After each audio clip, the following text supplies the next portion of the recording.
toughest things in assessing a grant opportunity is wading through the large volume of material that is usually provided by the state or the feds on each grant opportunity. Just a couple of tips on what to look for is look usually in the first 3 or 4 pages of the grant opportunity and look for some key items that will probably help you decide relatively quickly whether or not you should even go any further. I'll call it a fatal flaw analysis. Look for those items that would quickly eliminate you from consideration.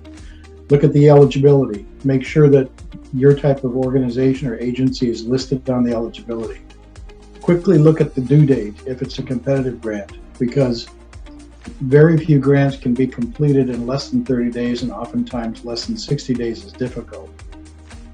Look at the match requirements. Match requirements can be very challenging. If you don't have funding in your budget for the 50% type of match or the 80% type of match programs, it probably isn't even worth the time unless you really do know of another way to get the match for that particular grant. Make sure you consider board resolutions and the time it would take to get any board resolutions or technical reports.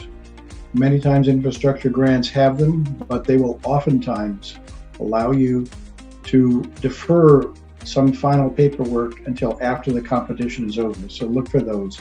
As I said, most of those things are always going to be in your first 3 or 4 pages of the grant guidelines. If you don't find those fatal flaws, then it may be worth your while to continue on to look into it and do a more in-depth assessment, especially for the length of the grant and how many pages of narrative you may be required to submit.